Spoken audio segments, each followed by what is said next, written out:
obsessed with why. Not like, why did the chicken cross the street, to get the response of, why did the chicken cross the street? To show the armadillo how to do it. Well, not that either. You know, I'm obsessed with the why, and even the why of why people don't buy houses with basements in Virginia. Not because, in Virginia, because it's made of clay, and the dirt runs off, the clay dirt runs off with water, so that causes us to have flooding in Virginia, as well as Texas and Florida and different places like that. So I'm obsessed with the why of how they do things, why we do things the way we do. I'm from New York, and in New York, we like to read the paper on the train, or at least we used to.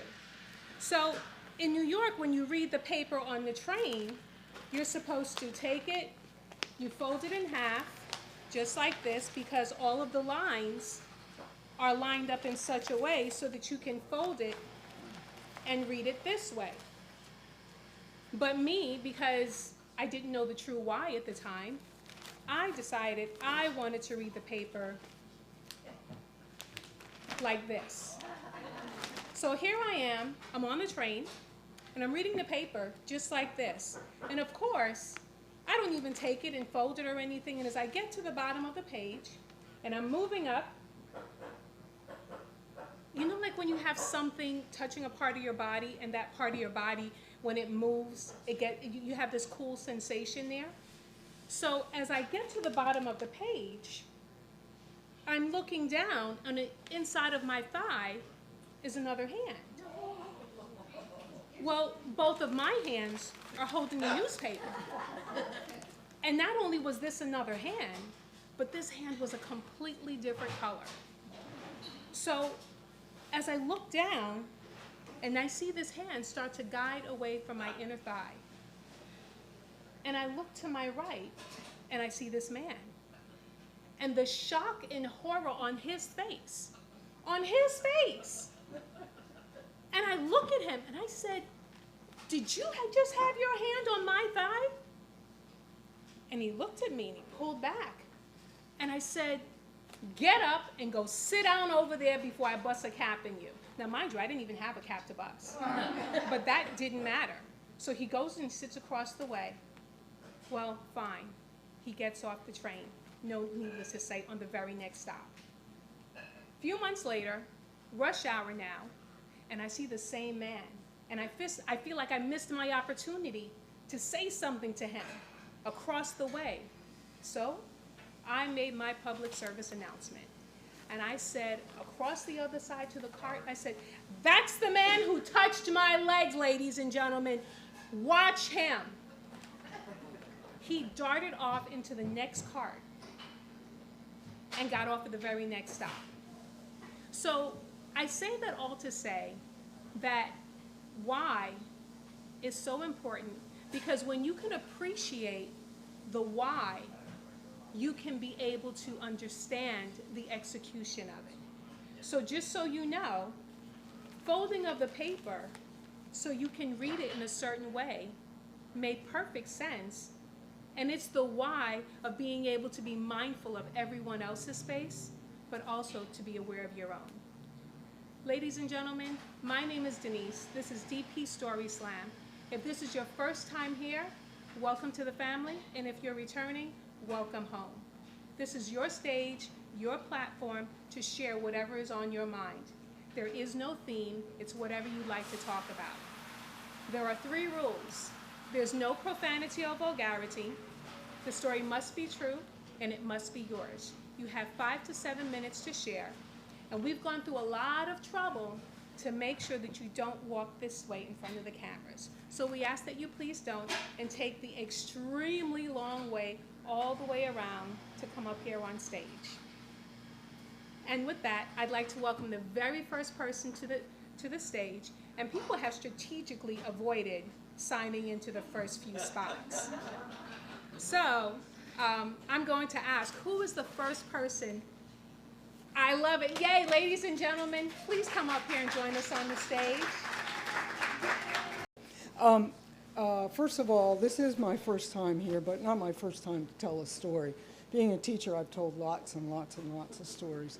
I am a dumpster diver, and I don't generally, I have just a couple of dumpsters that I go into, but one in particular, which is no longer available to me, was an absolute gold mine. An absolute gold mine. I made so much money out of this dumpster. And it was here in Manassas. But, thank you, I needed that. But over time, I came to realize that I had a karmic connection to this dumpster. By that I mean, I would find things in this dumpster that people I knew needed, or they had recently asked me, hey, Lois, if you ever find such and such, I'm looking for that. And it would show up the next day in the dumpster. It's unbelievable. One of the last big finds was $950 cash in a book that just fell out of the... Is that okay? Can you hear me now? Yes. Okay. So $950 just fell out of this book, and I almost peed my pants when I saw that. Yeah. Well, that was just one. I've got many, many stories, and I'm writing a book on my dumpster diving because the stories are amazing. I'm going to share one with you right now. This one is particularly poignant. I had found just so much stuff, and I have a small shed in my yard. And I would store stuff in there until it just got to be too much that I couldn't deal with it. I couldn't get to the screws and hammer and stuff. So I'd have to get rid of stuff. So 2 summers ago, it was in September, and I was standing in my shed, and I was throwing stuff out into the driveway and just kind of tossing stuff out there. Now, I live on a gravel road, which is parallel to another gravel road. That gravel road is pretty well traveled. Mine is not. If you need to know you want to come down there in order to come down there. So I'm throwing stuff out. It was an afternoon, and 2 of my neighbors who live up on the parallel road came walking down my hill, and I live on kind of a horseshoe. So they came walking down the hill, and we spoke, and they said, what are you doing? I said, I'm purging. I'm cleaning out my dumpster. My dumpster finds. I said, if you see anything you want, let me know. You can have it. And I live on a lake. And I had picked up 2 nice, those foam surfboards, like boogie boards kind of thing, with the thing on them that you can drag them into the water with. So I had several of those, and I had tossed those out. And they said, this was a couple, and they were walking their dog, and they said, hey, we might take that red surfboard because we're going to Ocean City this weekend. This was in September. They said, we're going to Ocean City, and maybe, we could play with that. We could use it. I said, please, take it. So we chatted some more, and then they left. Well, a couple of weeks later, that was it. But a couple of weeks later, I was walking down the parallel road, going to the mailbox, coming back, and the woman of the couple came running out of her house, and she threw her arms around me, and she said, you are not going to believe what happened. And I said, okay, try me. And she said, that surfboard you gave us? I said, sure. She said, we were in, Mike and I were at Ocean City, and of course there were no lifeguards because it was September, everybody had left. She said, and we were out for a walk, and we had the surfboard because we were going to go in, but she said, we walked by, and there's a big sign that said, strong undertow, no lifeguard on duty, swim at your own risk.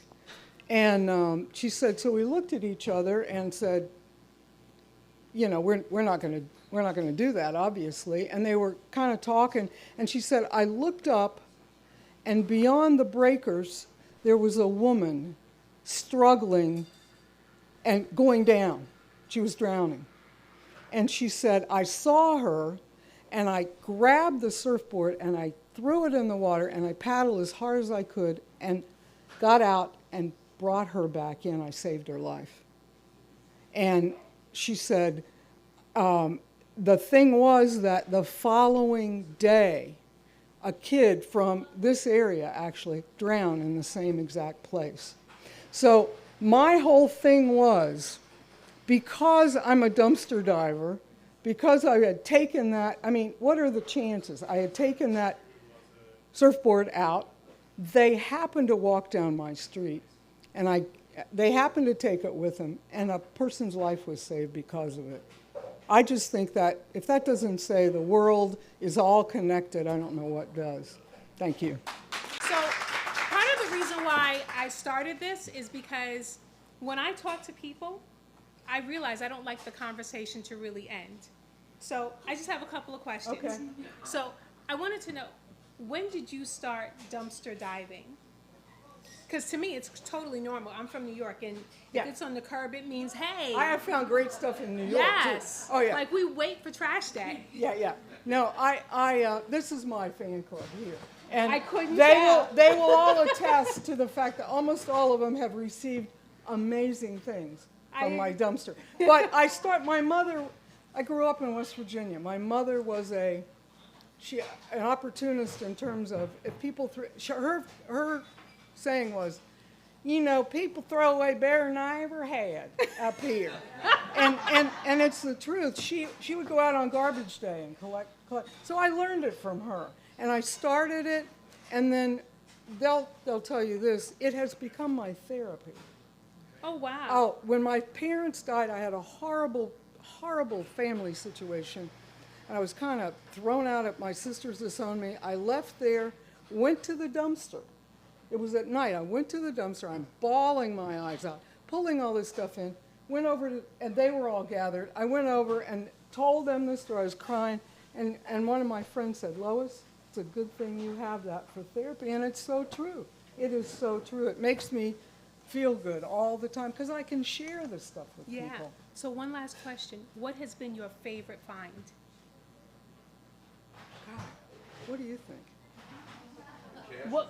Cash was kind of Cash nice. is always. What has been the one thing that you can remember that she was so excited to come home and tell you about? Found an antique piece that was really valuable. Oh, I found gold and silver jewelry, but wow. I found two. Do you know what Santos are? They're wooden carved saint figures. Yes. I found one from the 18th century. Stop it. No, and I got it appraised for $3,000. I still have it. I haven't gotten rid of it. Wow. But that was pretty cool because it was so old. Very cool. Oh, and She found a very dirty, black, long thing. oh, We cleaned it, we identified it as a Tiffany. it was Tiffany. Company Wow. opener. We sold it for $175. That is Yeah, wonderful. yeah. Wow. But Lois, it's thank just you fun. so Thank much. you. Thank you. You know, and that's why sometimes you have to get so excited about the ignorance of others, because I remember when I was in college, please don't calculate the years. So what they did is that I remember, so my teacher told us a story, so it's not my story, but I heard it, so it's still firsthand. And she told us a story of where her grandmother had left her a lamp, and she thought it was one of the ugliest lamps she'd seen because she didn't like all these colors or anything else like that. So what she did was she sold it at a garage sale, and it was the first thing to go for $10. Well, when she finally became a graduate art teacher, instructor, and she was a student and then became an instructor, and she saw her lamp in the actual textbook, and that is when she promptly found out that she had sold for $10 an original Tiffany lamp. Absolutely. Ladies and gentlemen, thank you so much, Lois. And who is the next person on the list?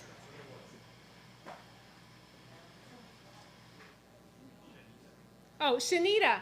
Yay! Hello, everybody. Happy New Year. I'm ShaNita Nolan, and I'm going to tell you a story entitled The Gift. Now, it's perfect timing, right? Because we're just getting out of the holidays, and I'm sure that many of you either were recipients or giver of gifts or both. And so let me just begin my story. So I have very fond memories of my paternal and maternal grandparents who would customarily send my brother and I boxes of fruit, pecans, clothing, money, you name it. Well, this one particular year, my paternal grandparents actually sent a box. It had 3 outfits for my brothers. It had 3 beautiful dresses for me and a pair of patent leather shoes. You can tell me anything. I've tried those dresses on. I strutted about. I looked at myself in the mirror and imagined myself wearing those dresses. Where would I go? What would people say? How could I make my grand entrance? I was just enthralled with those dresses and the shoes. In fact, I kept the shoes on all day until my mother finally said, if you don't take those shoes off. So I finally took them off.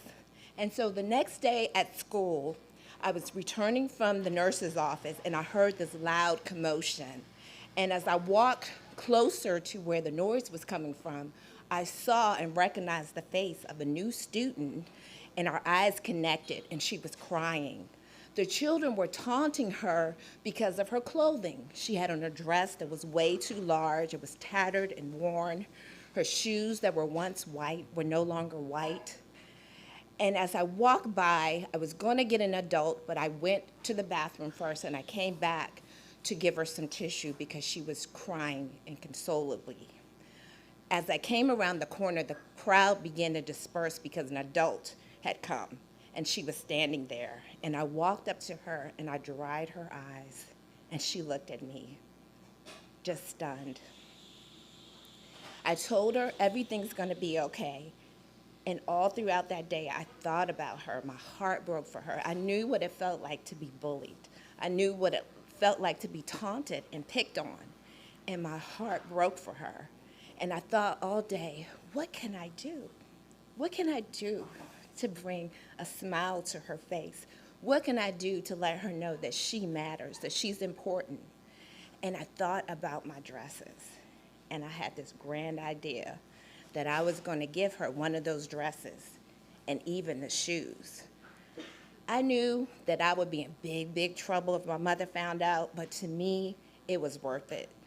I was raised to believe that it's better to give than to receive. And who would be the best person in the world to give to? That young lady. So I looked for her at recess, and near the end of recess, I spotted her, and I ran up on her. You know I scared her, right? And I said, hi. I said, remember me? And she looked at me kind of nervous, and I said, guess what? I have great news. I have something for you. So meet me tomorrow after school. I said, I'm going to look for you at recess. If I don't see you at recess, I will find you. Wait for me after school. So I went home, I went through the dresses, and I selected my favorite dress. I put it in a paper sack along with the patent leather shoes. The next day at school, I found her, and I gave her the paper bag that had the dress and the shoes. And when she looked in the bag, wow, her face just lit up. It just melted my heart. She took the bag, she thanked me, I hugged her, and I left. So the next morning, I hear this announcement on the loudspeaker, ShaNita Hogan, report to the office. So me, I'm thinking I finally got my chance to cite the Pledge of Allegiance because they randomly selected people to come in to do it. So I skip down to the office, I go into the door, I'm headed back to the room where you recite the Pledge of Allegiance, and the secretary stops me and said, no, you need to go in Mrs. Johnson's office, which was the principal. I'm thinking to myself, what could I have done? I'm usually not the type to get in trouble. I couldn't imagine what I could have done, but I went in the office, and as soon as I got in the office, I saw the young lady, the principal, Mrs. Johnson, and 2 adults, a man and a woman, her parents. Mrs. Johnson had the bag that had the dress and the shoes, and she asked me, do these belong to you? I said, yes, ma'am. She said, did you give them to her? I said, yes, ma'am. So her father said, what would make you do something like that? And I answered him, I said, sir, I was taught to be a blessing to others, and I just wanted to bless her. And I could have sworn I saw a tear fall from the corner of his eye. And he told me, young lady, you are an exceptional young lady, and you're going to do great things. And Mrs. Johnson handed me back that bag that had that dress and shoes in it. But from that day on, me and that student, Anna, became the best buds.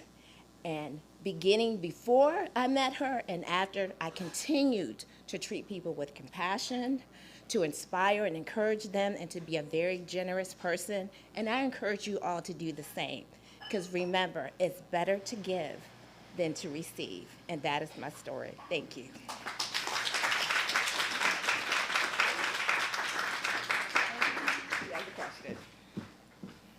So, I'm sorry, tell me, how old were you again? I was in elementary school. You were in elementary school. That's so fascinating that in elementary school, and it's so different because if we're in high school, we would second guess it. But here you are in elementary school, and you didn't even think twice about sharing with someone else. So, you said you became best buddies. You guys still talk?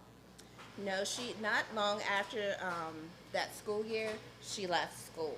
And so, you're in elementary Right. school. We didn't have Facebook, phone books, and all of those things, unfortunately. No, not even MySpace. Wait, No. what did we have? Oh, we had the party line where you can call up on the Yes. phone.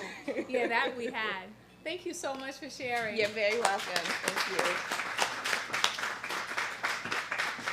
So, ladies and gentlemen, one of the greatest things that I love about being up here is that you meet the most fascinating people. You end up talking to them and you find out so much more about them. And it's like it gives you this insight. And the way that I like to correlate this stage is everything that you would never see on Facebook is what you see here. And those are the things that matter. No one's trying to be more than they are. They just are. And I had a young lady come up here last month, and after speaking with her, she's from Hollywood. She tries to downplay it, but she's from Hollywood. She was a big time photographer in California, and she did all these great things. And she tries, so you hear her trying to do it now in the corner. But ladies and gentlemen, please welcome Yvette to the stage. Yes, as she gets her chair.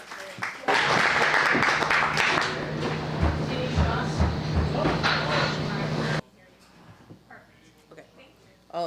I'm from Herndon, and I moved to California when I was in my 20s. So, and I did work on movie sets, taking pictures of actors and actresses while I was in my 20s.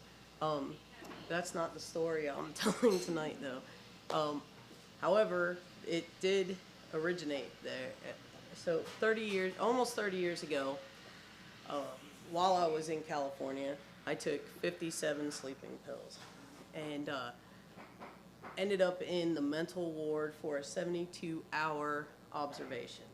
And part of the requirements to leave the ward, I had to have a psychologist, and her name was Kim. She was amazing in what she did, but I didn't realize just how amazing until later. Well, during one of our sessions, she swore to me that I had been molested. And I said, I have no recollection. Can we just work on the things that I know? I don't want to work on things that I can't remember. I just want to work on what is affecting me now. And she said, your dad? And I was like, no way. My dad would never do that. And turns out he did not.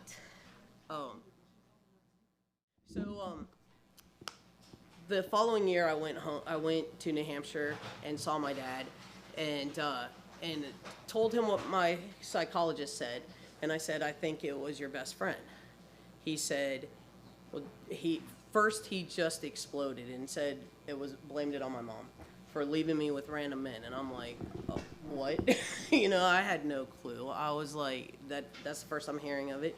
He said, do you have any memories? Do you remember anything about it? And I said, no. He said, well, if you did, then I would go over there and beat him to a pulp. But you don't, and I don't want to ruin a family based on a hunch, which is fair. So I was 27 at the time, and I let it go, right? So 6 years ago, my mom's sisters and I and my niece and nephew were having lunch, and my aunt all of a sudden just starts saying, he tried with me, what he did to you.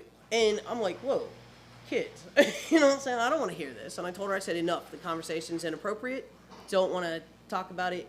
She said, well, if you want to know what he did to you, give me a call. And I'm like, okay, no interest. I'm like, I'm living my life.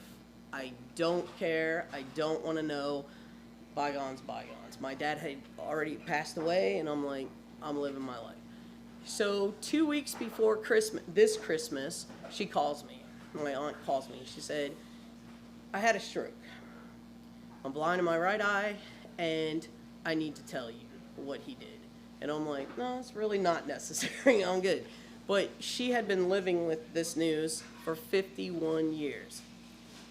She needed to get it off her chest. She was afraid she was going to die and not tell me what had happened to me. I knew she was telling the truth because the only way this man had access to me was before my family moved to Hawaii, and I was 2 years old. 2. And she said, you were 2 years old. And I was like, yeah, it's real. Okay. And she said, so she said that when she was 7, he tried it with her, and she screamed bloody murder. Well, my mom is the oldest of 10. My aunt was the youngest of 10. So she was only 7 when my parents were married. And she's screaming and screaming, and my dad walked in, grabbed him by the collar, tossed him on the floor, and beat him up. Back in the day, they felt that's done, right? So they felt, my dad felt, I beat him up. He knows if he ever hurt another child, I would really beat him up. So it's done, okay? Now we know that's not true. It's a sickness. I've never heard of a cure for it, for child molesters. My dad didn't know. And so she's telling me that he actually succeeded with me because my dad wasn't there to save me like he saved her. And I'm thankful he saved her, but it kind of sucks that he didn't save me. He wasn't there. So the hardest part of this is that my mom knew. And that was the part that hurt. I think now everyone has passed away now. My dad passed away first, then Leo, the man who did it, his best friend, and then my mom passed away in 2021. So I'm left with, okay, how do I heal this hurt? Because I'm not angry, I'm not full of hate, because that's only going to hurt me at this point. I mean, even if he were still alive and I hated him, it would still hurt me and the people that love me, because then I would be bitter, and it would come out in the relationships of everyone who loves me. So this is the first time that I've talked about this. So this is raw, and I'm working through it. I'm not stuck in it. I'm not drinking it away. I'm not hiding it away anymore, because obviously when my psychologist wanted to talk about it, she even wanted to do hypnosis. And I'm like, nope, because you can plant memories there, and no thank you. Well, I'm not hiding from it anymore. I mean, I can't hide from it. The truth is out. So now all I can do is choose to move forward, and that's what I'm doing. But here's the interesting part to me. My body knew. I was showing signs to the psychologist, and I didn't know, right? Consciously, I didn't know, but my body knew. I was showing her all kinds of signs. I used to wear long sleeves, and now it's a thing, but I used to wear long sleeves in the 100-degree weather, and because I didn't want my skin showing. Why didn't I want my skin showing, you know? And I didn't trust men to the point where I never let anybody get close to me like that. I didn't want any men having control over me at all. I didn't want them telling me anything. I didn't want to know anything, right? So there are other aspects too. But here's what I remembered when my aunt said what she said. When I was 6 years old, I wrote a story. And it said, the man did to the little girl what I'm not allowed to say. Now, my mom and dad read everything that I wrote, and they found it all. What happened to that story? Who knows? But I think they buried it.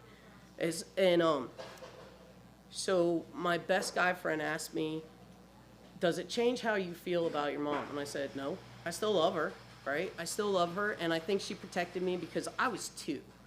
And she didn't talk to me about it because I never asked her about it. So she felt the best way to keep me safe was to not bring it up, because if I didn't know, couldn't hurt me, right? And I do believe that that is what her thoughts were. And so, am I mad at her? No, but I'm hurt because there was no adult in my life that saved me, you know? And to the end, till Leo died, my mom had to play cards with this man because she could not show that she knew, because my dad, here's one thing I left out. My dad was not, he was a mean man, okay? And when I told him who I thought it was, his first thing was to blame my mom. So can you imagine if she had told him, he would have blamed her and he would have taken it out on her. So do I fault my mom? No. I understand because I know the dynamics of their house. So, and of their relationship. So I don't. But it's just very challenging to heal without without being able to get confirmation because they're not here. So thank you for letting me share this. I appreciate it. I love when you do that. Thank you. You're welcome. No, thank you. So I won't keep you up here too long because it is a very sensitive subject, and I don't want to have you dwell on it for far too long. Thank you for sharing, and because I know it's not an easy thing to talk about. But I think my question is that, when people say, but I want to share something, or I need to tell you, at that point, isn't it kind of selfish because they are the ones that need to get it off their chest? So how did, and maybe I'm seeing it wrong because she said, I need to tell you this. Yes. So how do you feel about your aunt's selfishness? I didn't even realize that until my sister said, I'm so mad at her for telling you. And I said, she's been carrying this for 51 years. And all my aunt kept saying, you're okay now though, right? You're happy. Her concern was that I was leading a happy life. So I don't fault her. Mm-hmm. She's carried it 51 years and we're the only ones left that, you know what I mean? So my mom carried it till she died, and she never said anything, but my aunt felt she needed to say that and make sure that I was happy. That's all. She called me back. I called her a few weeks after, and she goes, you do have a happy life, right? You sound happy. So I can't get mad at her because she thought she's gonna die because she had the stroke. So and has she didn't want to bring that to her grave. The fact that you now have that information, has it done anything for your life whatsoever? Going through the hurt. So I think finally that it's out and up, then my body can heal the right way, and my mind and emotions can heal the right way. But it's gonna take some time. I mean, I'm still going through it. I'm not 100% there yet, but I will get there. You know? Thank you so much for sharing. Y'all have a great day. I think it's beautiful that people can come up here and be vulnerable like that and just really open up and share. And again, I thank you so much. And one of the things that we also do here is that each month we have a different spotlight storyteller. And that person comes up because they are someone from the community that we've come in contact with, and we say, hey, you know what? I think people need to hear more of what you have to say. But before we do that, how many January birthdays do we have in here? Any January birthdays? Absolutely no January birthdays? Oh, wow. Okay, so there goes that. So you guys have absolutely dodged a bullet because when it's your birthday, I sing happy birthday for you. However, I don't do it gracefully. I do it shamelessly because I'm absolutely gloriously terrible, but I love it, so here we go. I mean, here we are when I do it, and then I give you candy as consolation for the singing that I've done. But because it's no one's birthday, I will not do that for you today. So what I will do is I will introduce our spotlight storyteller, and I will let her tell you about herself, and then afterwards we'll do a Q&A with the audience, and if you guys have questions for her, you ask her as well. Ayanna, please come on up. Would you like a chair or would you like to stay in? Okay, you're gonna stay in?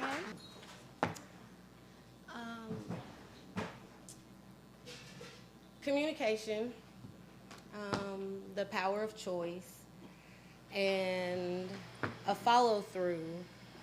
Those are the three things that I think are major concepts when you are faced with the challenge of teaching someone.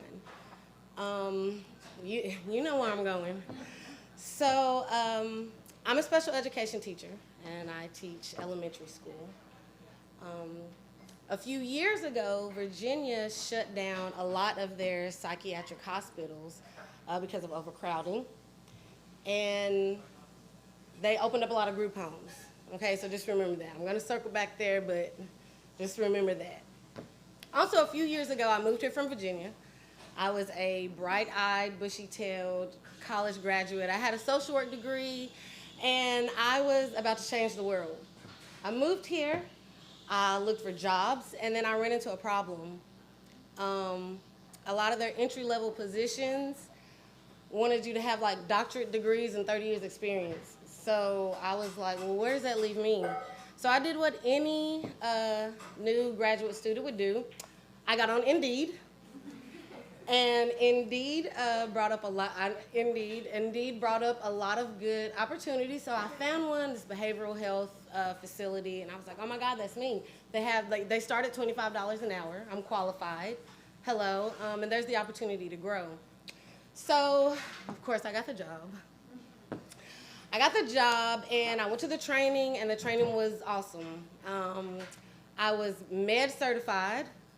I got CPR training, I got first aid training, and then I got behavioral management training. It's a lot of training to just like go into a group home and work with people. The training was good and informative, but the last day, our trainer, he said, so just some quick tidbits before you go into the house, okay? Never prolong eyesight, because that can mean, that could be a challenge. It can mean aggressive behavior, so don't prolong eyesight. And don't run. Whatever's happening, you're the leader there, you're in control, you don't run, you face it. So those were the tidbits the last day before we went into these homes. So I was like, okay. So we go to these houses, he's showing us the individuals. And so there were like two duplexes, an apartment here, an apartment here, an apartment here, an apartment here. So we're just going through, looking at the facility and looking at the individuals. Everything was nice. We get to this last house, the last door. So he kind of like scoots in on us, and he's like, okay, guys, before we go in, number one, when you go into this house, there's a lady in there. You need to acknowledge her. You need to speak to her. Don't do too much, though, because she don't like all that. Say hi. Let her know you're welcome in her house. I was like, okay. Number two, interact with her, but, don't get in her space. Matter of fact, just like, don't go near her at all. Give her attention, but don't like stare at her. Don't look in her. And at this point, I'm like, okay, do we need to go in this lady's house? Because as of right now, it sounded like she don't want to be bothered. We go in the house, they assign our assignments, the houses we're going to be in. Guess whose house I'm in? I'm in infamous EB. So I'm going to call her EB because I want to maintain her integrity. But she has a nickname in the county. It's the infamous EB. She's like that. She's 5'7", 280, solid. So anyway, she's not my person though, because I'm new. So I get, this lady. But we're in the house, and I know that when it comes time for EB to take her meds, it's a problem. She doesn't like it. She has massive seizures. She needs the meds because if she doesn't have them, she could have a seizure, fall, her gait's off anyway. She could hit her head. It could be a problem. She's got to get her meds. It's a problem every time. So I'm smart. So every time it's time for meds, I take my person. We're out of there. I don't even want to be in the vicinity. We're taking walks. We're at the store. We're out of there. One day they caught me. I was in the house. It was time for meds. And in the training, they teach us if there's an aggressive situation, how you can be support for the other people in the house. Nobody wants to be in that situation alone.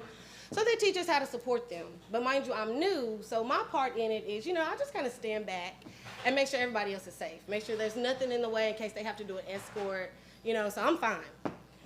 The standoff happens, and it's pretty aggressive. So she's at a standstill, everybody's there. I'm over in the corner minding my business because I don't want to be involved.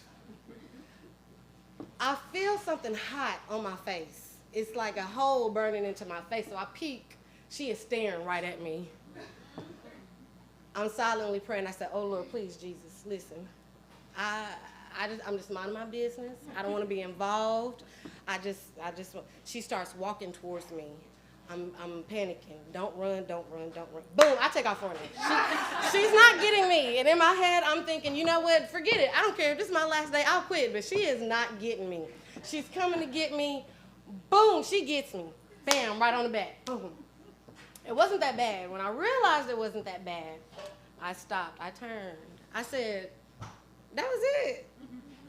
She's looking at me and she's like she's vicious. She's growling. I see her teeth. She's like, I'm coming back. I said, oh, no, ma'am. So I did safety care. You do your hands like this to protect you and them. I'm walking her. You're sitting down. Sit down. I'm telling her, sit down. She's looking at me, but she sits down. In my head, I'm like, oh my God, that worked. So I'm here. So I'm gonna follow through. I'm like, you need to take your meds. She hits the couch. Are you gonna take your meds? She throws herself back like this on the couch. But we're at a standoff here now. I'm not really so much as worried about staring at her because I'm not scared anymore.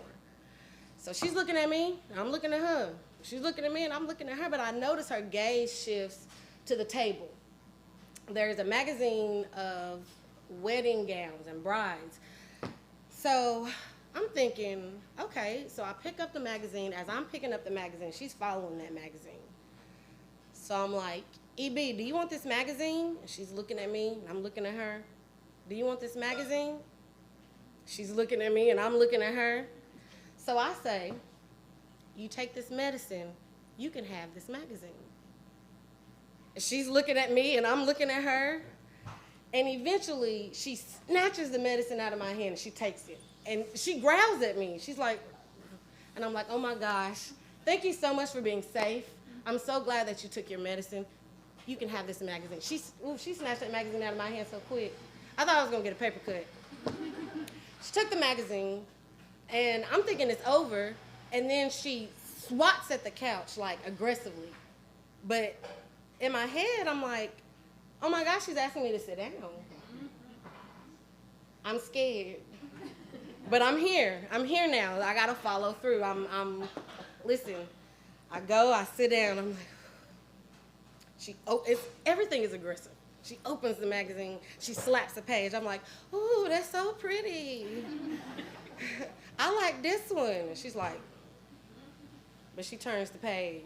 And I'm like, she slaps it again. I'm like, you like that one? So that was my bread and butter for 2 years. Becoming friends with her allowed me to make so much. I milked that company for so much money, y'all don't understand. Those time and a half days, like, raised the hello. So what I'm saying is she and I were able to create an exchange of information through whatever kind of medium that we had. That was a communication, right? The power of choice, creating opportunities for her to be able to have self-respect, feel valued in the things that were going on in her life. She was nonverbal, so it's not like she could talk. A lot of people were making decisions for her. So giving her the power of choice just allowed her to say, you know, I still have a say in what I'm doing and how I'm gonna do it. And the follow through, it's scary, but being able to start here and end here just allowed us to build trust with one another. She trusted me.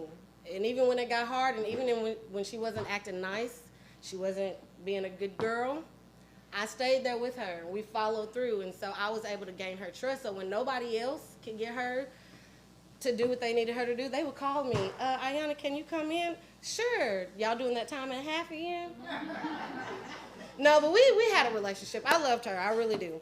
But I took those tools that I learned at that group home, and I transferred them. So I later became a TA at a school for children who have behaviors, autism, disabilities.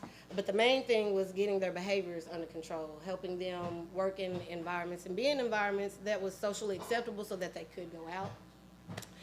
So it was the same thing there. You start there, and like these kids are aggressive. It's scary. And they're children, and there are a lot of laws and abuse laws, so there's only so much you can do. So people are walking on tiptoes. But I took those same 3 skills and I applied it there. How are we communicating? That's number one. How are you going to let me know your wants and needs? When you're happy, when you're not happy. When you're hungry, when you need to use the bathroom. How are we communicating with one another? The power of choice. Hey, again, a lot of these students are nonverbal. But giving them the choice to choose some of the things that are going on in their life. How are we going to handle this? Do you want to do this? No? All right, well, what are we going to do instead? We're going to do this or we're going to do this, but we're not doing nothing. So what are we doing?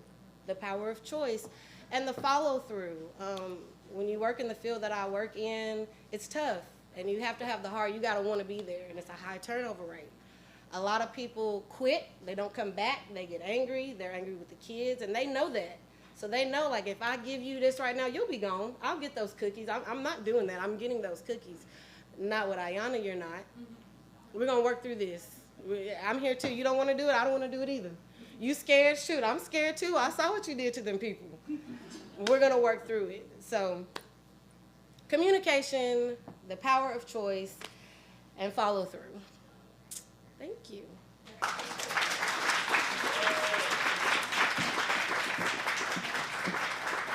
Thank you. That was beautiful. Thank you. So you open up with communication, Yes. but to be able to have that sort of connection with her, how did that come about? Because if you weren't able to really communicate to the full extent, how were you able to create that sort of a connection? So we use a term called pair, and it's basically like when you just get to know somebody. Like before you start putting demands and asking things of people, you like hang out with them, get to know them. Now I've seen her from whatever. This is just with EB. I was able to get to know her, and in that moment, I just used my context clues on what she wanted and used that to my advantage. Right. But outside of her, you just have to meet people where they are. So Right. if you're talking, we can talk. But if you're not talking, can you point? Can you sign? Can you gesture? Can you make a selection? If I give you 2, you just have to meet people where they are and figure out what their modes of communication, figure out how you guys are going to exchange that, that type of information. So when you decided to go into working with special needs, did you know that you had the amount of patience that you had? No, because outside of it, I have none. I have none. I found that I have patience for people who need me. I don't have patience for capable people. I agree with that. So yeah, Yeah, that makes I a good have point. patience for them, but So are you still doing that now? You said that now you're teaching.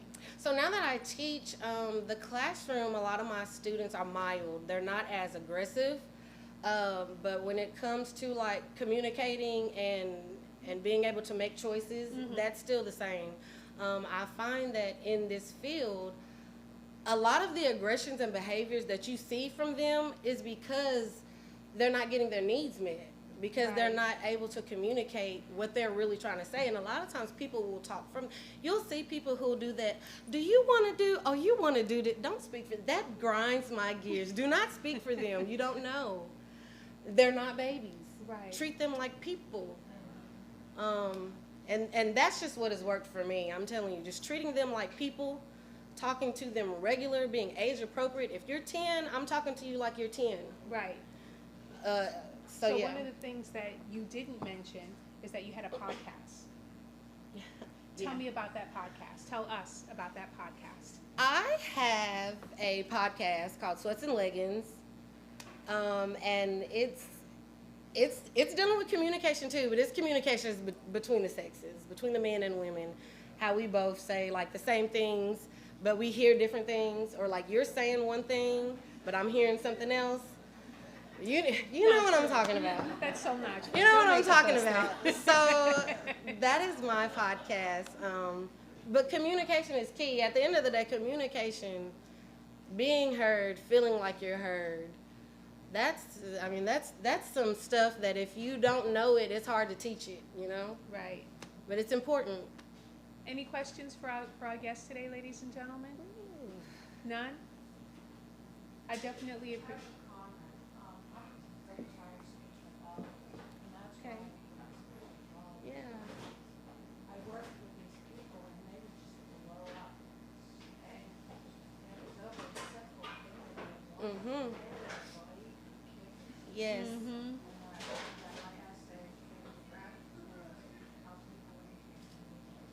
Yeah, that's one of the main reasons she's right. She's a speech therapist. She was saying that a lot of the blow-ups happen because they're just trying to tell you something so simple, and they're trying to express that. And it's an important tool. It's an important skill to learn and to have. You know, it's fascinating and interesting. You say that because they can't express themselves, this is why they become so aggressive. What about people who are not categorized as special needs and they have a difficult time expressing themselves as well? Is that the same thing? Is it where you say you have a podcast where you talk about the way people communicate. Would you say that's a part of the same thing based on what you've come across there, that people get frustrated and because they don't know how to communicate and express what they're thinking just the way someone who's special needs? At a very base level. At a very base level, yeah. When you're trying to express yourself and you feel like you're not being heard, you can become angry. But as atypical people, as we call them, you have the wherewithal to control yourself. Yes. And get therapy and work through those things that are helping, like learn how to express yourself in an acceptable way. I agree. Yeah. Ayanna, thank you so much. Welcome. Thank you.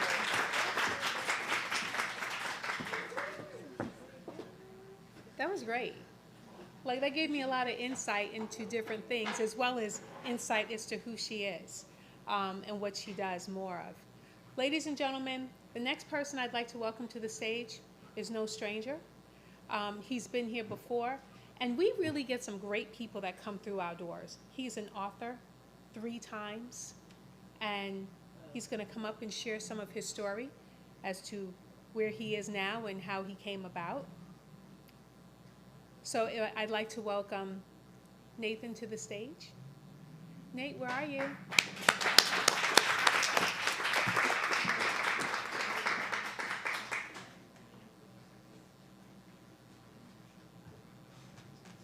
So, good evening, everybody. I'm Nathan Jarrell. I'm pretty much a longtime resident here in the DMV area. And what I want to talk to you about today is lakes and oceans. And I'm going to get to what the whole basis of that is. I have a friend, great friend of mine, who's a pastor at his church, small church. I think it might be maybe 50 to maybe 75 members. And we reach out to each other maybe every week or so, and we just talk about, checking in. Hey, how's everything going? And one of the things we always say is, how's the lake going? How's the lake going? And the creation of that sort of analogy is, we were having a discussion one day. So I do, I'm an author and everything, and I don't have as much reach with where I'm at so far in my journey, and he doesn't have quite as much reach either. So one day we were just having this discussion about what kind of things we can do to just uplift each other. And he was saying, man, I really want to just provide more service to the community. I want to really expand my church and grow it and make it kind of big and just really reach more people. And I feel like I can't do that. And I don't know where this came from, but I just said, yo, man, you don't need a big ocean to do that. You don't need a large body of water to swim in. You can just swim right there in a comfortable lake in your backyard. And we both just kind of froze for a second, because we realized that what we were on to was something really powerful. It was a really powerful analogy. And I don't know where it came from, but it just boom, it just came right there. And so, lakes and oceans. So what happens is, a lot of times we marginalize our impact. And we think that because what I'm doing, I don't have this many followers on social media, or I don't do this very well, or I don't know this network or these people. We tend to marginalize what we're actually doing, and we take for granted the impact that we have. Just like, for instance, with this platform here, we've seen a lot of great people come up on this stage, and we're in a small room. It's very personal, It's very, very fun group, and we sort of embrace each other and we embrace these stories. That has a great impact. That's a bigger impact than we really think of and maybe we take for granted. My friend who has the church, the one thing that I tell him about his church is that it's very personable. He's a very kind, loving man, and anybody who has any kind of issue, they can call him directly and get a response like that. Sometimes in the really big mega churches, it's hard to reach the pastor because you got to go through this person and go through this person and go through this person. So sometimes it's really nice to just have that sort of small community where you can reach people, you can reach someone quickly, you can get feedback right away. Same thing with me as an author. Again, I don't have a very large following, but the followers I do have, the readers that I do have, they're really impacted by my books, and I take that for granted. So you don't need a large body of water to swim in. You can do it right there in the lake. So remember to ask your friends and ask your family, how's the lake? Take care of yourself. I like the analogy of it. So as far as when did you first start to appreciate the fact that you were working with a smaller network? Because most people, they feel like they haven't made it if it's not a large amount of people or in the ocean. So when was the first time that you were able to humble yourself? I had a person sent me a message on Instagram after reading my book. There's a scene in the story that I wrote that's kind of gruesome, and they sent me a message to say, hey, this reminds me of a story about my father when I was young. I lost my father. Someone had murdered my father, and the police weren't very helpful in solving that case. So it was something that struck me that, wow, I wrote something that impacted this person, and I received a lot of stories like that, a lot of short messages like that through Instagram, Facebook, or email, people saying, hey, this story really impacted me to do what I want to do. I decided to become an author myself. I decided to go into poetry. I decided that I want to paint. So I don't take that for granted, the small reach I have, the fact that I'm reaching somebody, I think that's important. So I try not to take that for granted. Thank you so much. Thank you.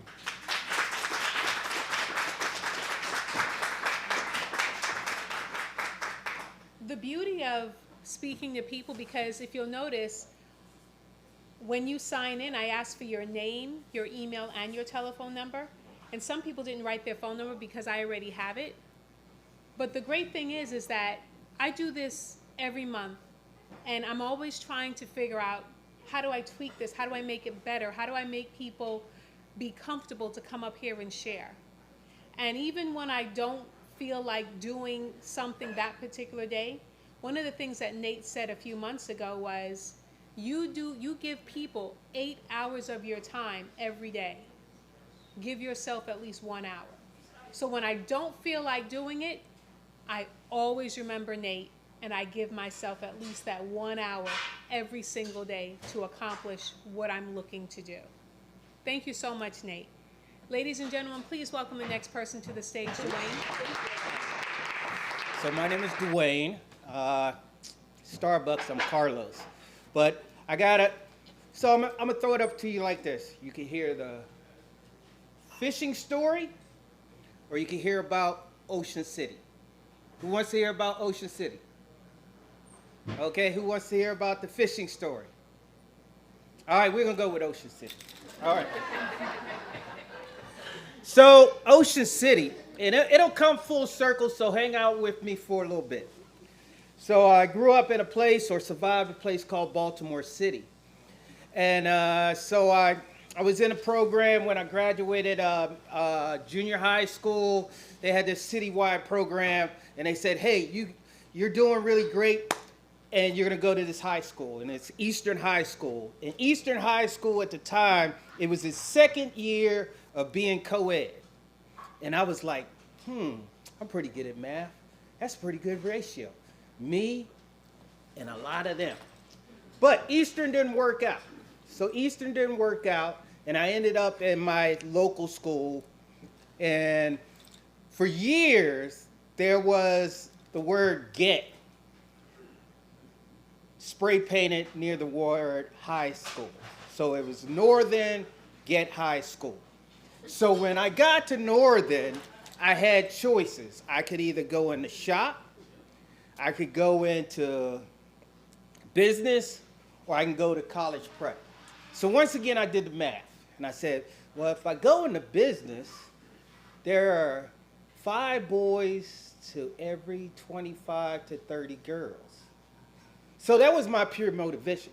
So I picked business. So when I picked business, I had difficulty. And the difficulty was I wanted to be cool. I wanted to be cool, and I wanted to, walk to class and never walk alone. And I'm stealing that from this show the other day, the Ring of Power. You never walk alone. So I never went to class alone. But you know what? My teachers noticed something. They were like, you're trouble. You're going to be trouble. I know you're going to be trouble. So everywhere I went, I could not turn a corner without some teacher saying, Dwayne, Dwayne, Dwayne. Unknown to me, these ladies just were everywhere. And then they started getting me into things, and they got me into this thing called Future Business Leaders of America. Then they got me into this thing called Distributive Education Clubs of America. And then they got me into Junior Achievement. So in all those things, I like to be first. So I was in president in 2 and the vice president in 1. But let's talk about Ocean City. There was a citywide competition for future business leaders. So I scored number 9 in the city. I was second in the citywide for accounting. I was first in, ironically, typing at the time, believe it or not. I also was first in spreadsheets. And that's, basically you got the accounting spreadsheet or what have you. So I won, and they said, okay, now we're going to statewide. Now, I had never been out of Baltimore. So we go to Ocean City. And I'm like, what the heck is this? What? There's a beach right here. I couldn't wait for them to break. And I ran out, and I walking through the sand by myself. But once again, they was like, you the bad kid. So anyway, all the people at the competition were like, where's Dwayne? Where's Dwayne? So I go and I compete there, and I didn't do too well. I came in maybe 4th in something, 5th in something, or something like that. But the thing about Ocean City kind of changed me. And when I got back to Baltimore, and I was like, man, this place is just too small. I just can't deal with this. I gotta go. And I gotta go. And if my mother was here, she would tell you, she said, my little boy lived out of a suitcase. If there was a chance to go anywhere, I was raising my hand. If there was a chance to participate in anything, I was raising my hand. All right, so I do all these things, and once again, those ladies came back to me. And my first job was in 11th grade. Well, my first real job, I was worked for Maryland National Bank in my 12th grade year as a data analyst. And I entered all the telephone calls for every telephone that belonged to the bank. But when I went to graduate high school, they were like, well, I'd love to keep you, but you need a college degree. So I threw up, walked in a recruiter's office, joined the Marine Corps, and left. So now we fast forward. Why is Ocean City important? So I decided, my family is like, hey, what do you want to do for your 50th? I said, my 50th?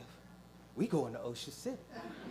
So I get with my family, we do the Airbnb, and we have 5 houses along Ocean City.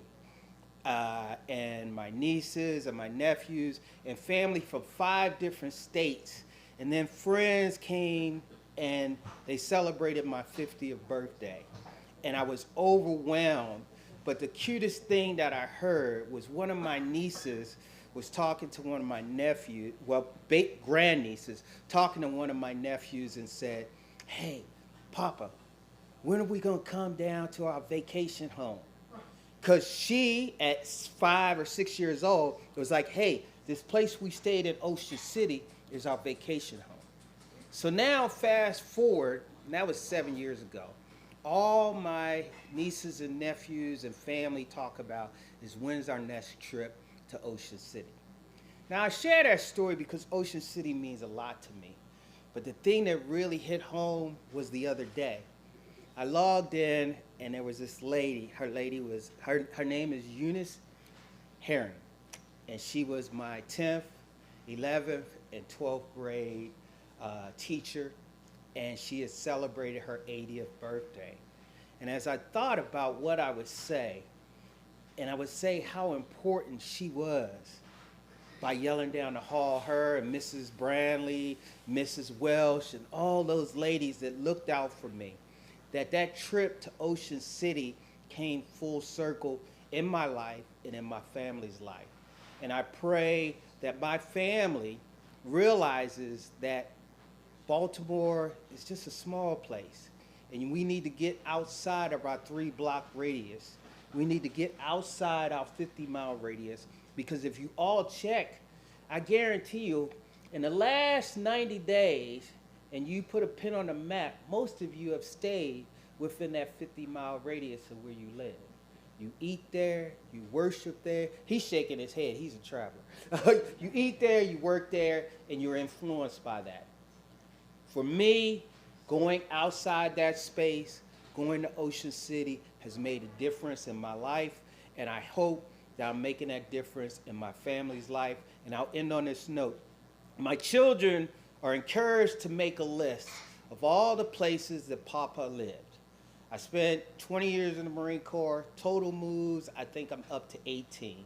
I've lived all over the world, I've done a lot of things, but I'm still going. And I tell my kids, just keep track, and when you look through the papers, just look for the storage locker. There may be something there. All right? So once again, my name is Dwayne. It's been my pleasure, and I appreciate your attention. All right? Hello, my friend. How you doing? I'm doing good. I'm doing good. You know, it's really nice because they say there are 3 ways that you learn in life. Yeah. You read a book, Mm-hmm. you travel, Yeah. and you talk to people. Yes. Of those 3 things, would you say it's a combination, or is there one thing in particular that made you learn as much as you have, especially when you talk about family, the places you've been, the teachers, and everyone that you've encountered? What's the most memorable thing? The most memorable thing for me was when I was 13, Mm-hmm. and my mother took me to a clothing store, and she says, take your money, go in there, and buy your school clothes. And when I walked in, I realized I didn't know what size shoe I wore, I didn't know what size pants I wore, and I didn't know what size shirt I wore. And I'm walking around, I know my mother, and the first interaction was with the sales lady. Mm-hmm. And the sales lady taught me everything in that moment about how do you figure out your clothes. Mm-hmm. So long story short, I come back to the car, and I get in the car, and my mom said, you got everything you think you need? I was like, yeah. And she said, how much change you get? And I was like, oh, I was off 20 bucks. She was like, and my mother used to have a name for us. She is like, I always thought my name was Jack because she always finished it with jackass. So she looked at me and said, jackass, and just drove off. But the intent of that moment was that you are responsible for what you do and how you interact. And you have to define what you want to be and who you want to be. And the last thing she said, you know what? They say learn from your own mistakes. I say, why don't you pay attention to everybody else and learn from theirs? So hopefully that's a roundabout by answering the question. But most of all, it's just life and just really being humble and accepting the fact that you are not in control and just go with it. And I am confident that tomorrow when I get up, I will not have malice in my heart towards another man. And if you can do that tomorrow, you're okay. Because there are those that get up and they have malice towards another man or woman, and that's the part where they will fade into obscurity. All right? Thank That's you just so me. much. No, All that's right, great. thank you. Thank you. All right. So we have our last guest coming up to the stage. But I'm going to tell you, you know, we have this really awesome group over here. So I'm going to tell you that you're lucky that you didn't just meet me in the street, and here's why. Because one of the things that I did was, so the gentleman that's going to come up next, how I met him was, I'm going to the gym. You know, there's some people that you really just want to talk to, and some people that you're like, I don't want anything to do with them. Well, I saw him, and he's parking his bike, and I passed him, and then I came back, and I said, hey. He says, oh, hi. And I said, you know, I have this local show that I do, and da-da-da, this and that. You should come out. And he says, oh, okay. So he came out, and just like I did today, that day that he came out, I took my notebook, and I just put it in front of him. And he looked at me, and then I handed him the pen. I'm so glad he takes hints really well.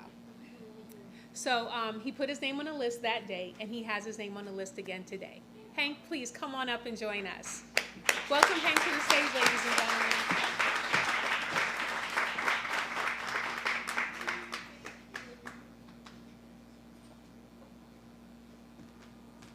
Well, good evening, everyone. My name is Hank, and grateful to be here. Happy New Year's, everyone. Happy New Year. My topic is the power of prayer, trusting in God. So when I was about 30 years old, I'm from Providence, Rhode Island, the Ocean State, and I was a bit lonely and looking for a mate. I had a substitute teaching job making $25 a day and no benefits, and trying to get myself married was not going to cut the mustard. So God opened up a door for me at Blue Cross of Rhode Island. I was there as a temporary worker, and the supervisor thought highly of me and asked me if I wanted to come on full time. That was a no-brainer. Yes, I'll come on full time. I got that job and was able to progress in my work. And this was shortly after I had a spiritual awakening. I had asked God into my life, and I was going to this church in Providence. And I had my eye on this lady at the church, but she was always running around. She was a registered nurse, and I guess she had to kind of meet a certain quota for her work time. And so it was very hard to get her attention. I had prayed for 1 year for this woman and I to be together. And it just seemed like God was moving a bit too slow. So I need to help God out. So she was living in this apartment on the third floor in Providence, a very efficiency apartment, very small and hot. So my thinking was, well, if I offer Susan a fan so she can put in the window, keep herself cool, that's going to give me a little inside. And she says, no thanks, Hank, I don't need a fan. So my next step, I had to up the ante. So I says, hey, Susan, I got a nice window air conditioner. How would you like that? Hank, no, I really don't want that. Thank you, but that's okay. I don't need that. And continuing to pray, and for some reason, well, someone told me, said, you know, Hank, Susan and you are not all that compatible. It's never going to work. But I didn't give up. I continued to pray and persevere in prayer. And one of the friends in the church contacts me and says, Susan is willing to go out with you. So we went on this date at Old Grist Mill and had a nice dinner. And then we had dinner at my dad's house. And talk about, sovereignty. We go to my dad's house. He's a pretty good cook. He made the Italian wedding soup. Kind of, talk about a premonition, and this is what's going to happen. So we started to date, and we started dating in April of '82 in Providence. And 4 months later, Well, she gave me a kiss, and that was kind of like, game on. Let's do this. And she says, how about if we get married? I says, yeah, let's do that. So in August, we got married. We got married at Brown University campus, a really neat place. We had some connections. They knew people. So we had everything in the one spot. And we had the ceremony in the upstairs. We had the piano up there, and we had the church choir singing, and everything was like awesome. And so it's time for the ceremony. It's like about 1 o'clock, and it's about 1:20. So my best man and I are in this side room. We're waiting. I says, hey, Bill, I think I'm being stood up here. And what happened was my wife forgot her veil at the house. So her dad had to drive her back, pick up the veil. That's why everything was running a little bit late. But things had a way of working out. We had a wonderful ceremony, pictures in the back, and we had a great time. And we did not wait too long to have any children. So in October of '83, 14 months later, Seth came along, our first child. And my wife probably had the longest labor. It was 24 hours. And after about maybe, 16 hours, and she was in so much pain. She was in tears. I was in tears because she was suffering so much. And then they gave her, what is the Pitocin or the epidural, whatever, to kind of help her with some of that pain, and started to feel a little bit better. And life continued. And fortunately, one of my friends said, when you have a baby, the mother sometimes kind of gets a little bit sad and depressed. And I had no knowledge, so it was good to hear that kind of information and to know about that. And so we moved from Providence to here in Falls Church, because that's where my wife's parents are from. And so we continued a life here, and God opened up a door for me to work in Washington, D.C., Blue Cross and Blue Shield. God just opened doors. I was supposed to work at a place in Alexandria, and I thought I was a shoo-in because I did that kind of work. There's about 20 people on the panel giving me an interview. It was like really rough. And I didn't get that job. At the very last day of that month, I got a job working for Blue Cross and Blue Shield. And God opened that door for me. Then we have 2 other children. I have 2 other daughters as well. Beautiful children. I feel really blessed with that. And we've been through a number of different changes. And, you always think you want to make God laugh, tell him your plans. And so things have started to fall out in our marriage. This past August, we've been married for 40 years, got 3 wonderful children, 2 wonderful grandkids, and somehow the communication, the connections, falling away. But I'm continuing to trust in God that things are going to have some way to work out. I have moved out of my house. It's been like a little bit over a week now. And the crazy thing that happened is I told her we're leaving. She actually helped get a mover for me to move out of the house. I don't know if that was going to help move it along or to really help me. And so when I was moving out and I said goodbye to her, she gives me a hug and a kiss. And I'm thinking, this is like, I don't understand this. I'm leaving the house and things are starting to get closer and more intimate together. And so I said, well, let me see. On New Year's Eve, I said, how about if we go out to dinner? And she accepted, which was unusual. She was like, no, I don't want to do that. I don't have time. And so we went out to eat. It was kind of late in the afternoon when we made our plans to do this. It was 4:30 when we called places, 2 hours, 3 hours. So we went to New York Pizza at Fair Lakes, Tony's New York Pizza. Hey, we got our food quickly. We didn't have to wait, but I had time together, and I really appreciated that. And for me, I don't know where things are going to go, but for me, I do believe in prayer, and I believe I got to trust, and it's in God's hands. It's not in my hands. I don't have that control. All I can do is be the best that I can possibly be, and then put the rest into God's hands. Thank you. Thank you so much. So, it sounds like you are dating your wife again. Yeah, I'm courting. Yeah, you're courting her. That's absolutely beautiful.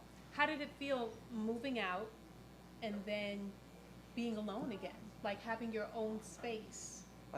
I feel comfortable or stable as far as that's concerned because I feel I have a strong connection with God, and I'm continuing to pray. And this is actually my second marriage. My first marriage didn't even last a year, where I was doing a lot of other things that was very unhealthy Right. In my life.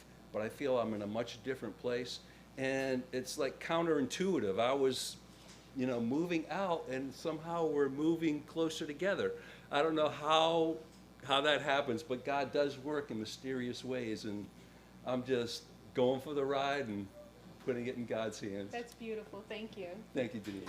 Appreciate it. You're welcome. Thanks for fitting me in. You're welcome. So, ladies and gentlemen, we started with the newspaper, and we're going to close with the newspaper. And that's because I want to show you something. So here we are. There are several layers to this paper, right? So when we open it up, this is all the different sections. So if you want to go from the front all the way to the back, and the very last section is the sports. And the reason why I bring that up is that there was a judge many years ago that they asked him, "Sir, why do you always go to the back of the newspaper?" Because the Daily News always had the sports in the back of the section. That was the last section. They said, "Sir, why do you always go to the back?" And he said, "Because that is where they speak of the greatness of man. That is where they talk about all the things he is capable of. So before I go up on the podium and I have to preside over someone's life, I want to remember the goodness of man, because in the front is all of the things that he's done wrong. It's the part where they ostracize one another. It's the place where they speak negatively. But to the back, where the sports are the highlights. This stage are the highlights of our lives. Ladies and gentlemen, I thank you so much for being here, and I thank you for sharing. DP Story Slam, please like and subscribe on YouTube. You will not find us on social media because no one gets to cancel us, because this is our platform. I thank you every first Saturday of the month from 4 to 6. Of course, making sure that no technical difficulties will start on time. Thank you so much. Have a wonderful night. Tomorrow, wonder, never call the queen of snow.